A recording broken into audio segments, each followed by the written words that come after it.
आपका हमारी आध्यात्मिक यात्रा में हार्दिक स्वागत है। आप सुन रहे हैं शिव महापुराण, जो सनातन धर्म के ही अनमोल ग्रंथों में से एक है। इस श्रृंखला में हम आपके लिए ही इस दिव्य ग्रंथ के प्रत्येक अध्याय का शाश्वत पाठ प्रस्तुत करेंगे। आइए इस ज्ञान और धर्म की ही यात्रा को आरंभ करें। भगवान महादेव की महिमा और उपदेश से ही सजी इस पावन कथा के साथ ही ओम नमः शिवाय। 16वां अध्याय जलंधर के साथ विष्णु सहित ही देवताओं का युद्ध। सनत कुमार जी बोले कि तब जलंधर में को अपनी खोज में आते देख इंद्रादि देवता वहां से भी भय कंपित होकर भाग चले। भागते भागते वो वैकुंठ में विष्णु जी के पास पहुंचे। देवताओं ने अपनी रक्षा के लिए उनसे बड़ी स्तुति।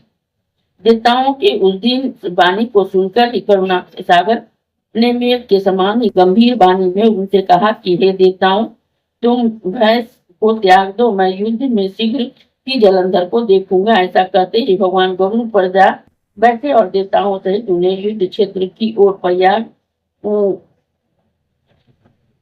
प्रयाण करते हुए समुद्र संन्यास लक्ष्मी के नेत्रों से जल भर आया और उन्होंने ही कहा कि हे नाथ, यदि मैं सर्वदा आपकी प्रिया और भक्ता हूँ तो मेरा भाई आप द्वारा युद्ध में कैसे मारा जाना चाहिए।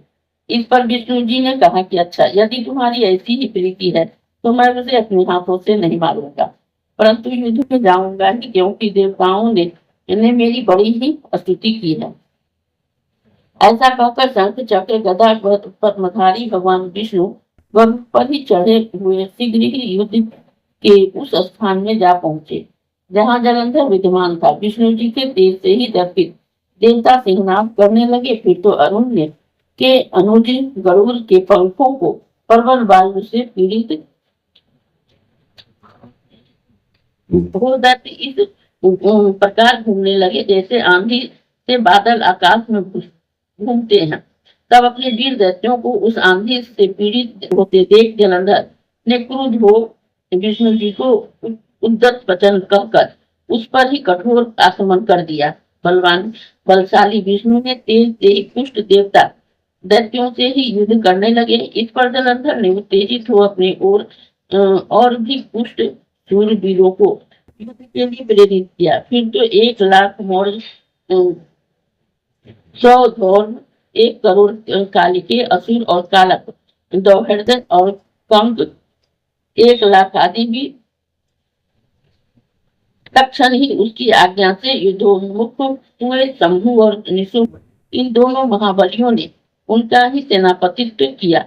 चतुरंगी सेना ही समन्वित सब कुशल दैत्य युद्ध करने लगे। दोनों ओर से गदाओं, बाणों और सूत्रों तथा पट्टिशों आदि का ही भीषण प्रहार हुआ। मुनियों और सिद्धों को भय देने वाले देवता और दानवों में ही अत्यंत दारुण संग्राम उपस्थित हो गया। इस अध्याय के श्रवण हेतु आपका हृदय से धन्यवाद। हम आशा करते हैं कि शिव महापुराण की यह दिव्य कथा आपको आध्यात्मिक शांति और गहन ज्ञान प्रदान कर रही होगी।